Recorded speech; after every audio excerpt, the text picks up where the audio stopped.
એક વિડીયો, એક ઘટના અને બપોર પછી ચૂંટણીનો આખો માહોલ બદલી જાય છે.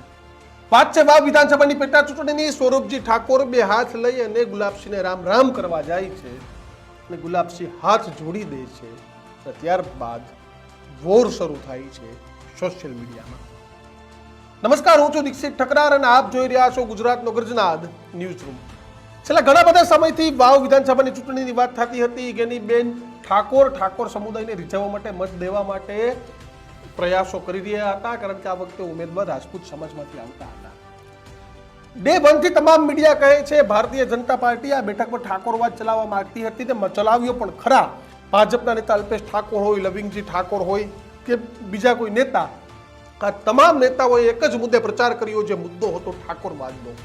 આપણા દીકરાને જીતાડવાનો છે, આપણા ભાઈને જીતાડવાનો છે, આપણા સમાજના નેતાને જીતાડવાનો છે. સમાજવાદ, ઠાકોરવાદ ઉપર જબરદસ્ત પ્રચાર કર્યો. જો કે કોંગ્રેસના પણ ઠાકોર નેતાઓ, ત્યારબાદ બળદેવજી ઠાકોર હોય, ચંદનજી હોય, ગેનીબેન હોય, બેલેન્સ કરવા માટે ઉતર્યા પણ ખરા. ગેનીબેનને ખબર હતી કે 100% ઠાકોરોના મત નથી મળવાના, 50% થી લઈને 40% વોટ મળે તો ફાઇટ સારી થાય સીટ પર. સાથે જ માવજી ચૌધરી અપક્ષ દાવેદારી કરતા હતા, એટલે એક કોંગ્રેસને શાંતિ હતી, ચૌધરીઓના મત ભાજપને નહીં, કોંગ્રેસને નહીં મળે તો આ વખતે ભાજપને પણ નથી મળવાના. પણ ગાબડું પાડવાનું હતું ઠાકોરોની વોટ બેંકમાં, અને લડાઈ પણ એ જ હતી.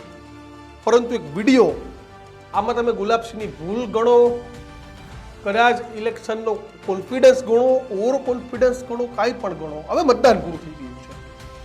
પરંતુ મતદાન પૂરું કર્યા બાદ એનાલિસિસ એટલા માટે કે એક જ વિડીયોથી બપોર પછી ચૂંટણીનો માહોલ બદલાઈ ગયો.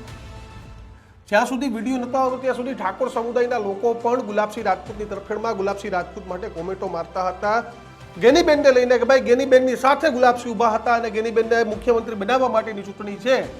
પરંતુ એક જ વિડીયોથી આ મેસેજો કોણ વાયરલ કરતું હોય મને ખબર નથી, કોમેન્ટો કોણ મરાવતું હોય, મારતું હોય મને ખબર નથી, પરંતુ કોમેન્ટોના ઢગલા થવા માંડ્યા અને મુદ્દો બનાવવામાં આવ્યો કે આ સ્વરૂપજી ઠાકોરનું અપમાન નહીં, પણ ઠાકોર સમાજનું અપમાન છે. એકવાર આખો વિડીયો જોઈ લો અને ફરીથી પછી આપણે ચર્ચા કરીએ. ગુલાબ ખીલશે પાછું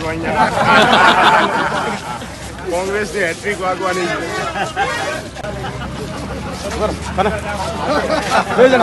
ગુલાબ ખીલશે પાછું કોંગ્રેસની હેટ્રિક વાગવાની છે.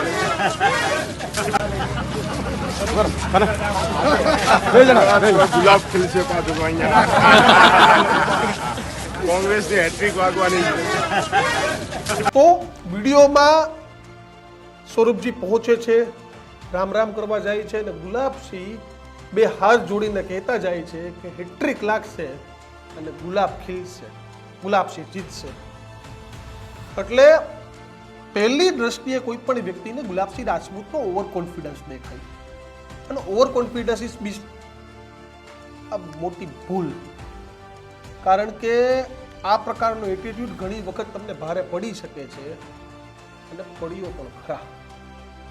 કારણ કે જે માહોલ સોશિયલ મીડિયામાં બગડવાનો હતો, ગ્રાઉન્ડ લેવલે બગડવાનો હતો, અને ઠાકોર સમાજના અપમાનનો જે મુદ્દો જે બનાવવામાં આવ્યો, એક વિડીયો, જો કે આ એક વિડીયોથી આખા સમાજનું, આખા વિસ્તારનું, અમદાવાદ બેઠા બેઠા સ્ટુડિયોમાં એનાલિસિસ ના થઈ શકે, પરંતુ જે અમે જોયું, અમને બતાવવામાં આવ્યું, ત્યાંથી અમારા સંવાદદાતા રિપોર્ટર્સે જે સ્ક્રીનશોટ આપ્યા તે તમારી સામે છે, કે તેમાં અલગ અલગ કોમેન્ટો, મુદ્દાઓ છે, તે તમામ વસ્તુ લખેલી છે.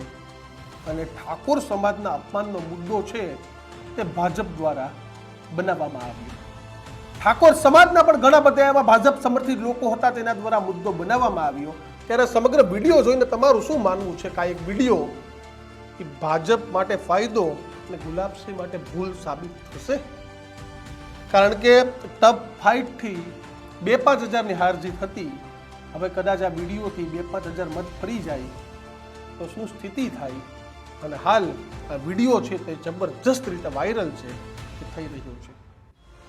કઈ રીતે જુઓ છો તમે આ વિડીયોને? તમને પ્રાથમિક દ્રષ્ટિએ ઠાકોર સમાજનું અપમાન લાગે છે કે નહીં તે કોમેન્ટ બોક્સમાં જણાવજો. એટલે બધું આવી જ વિડીયો જોવા માટે જોતા રહો ન્યૂઝ રૂમ, ગુજરાતનો ગર્જનાદ. નમસ્કાર.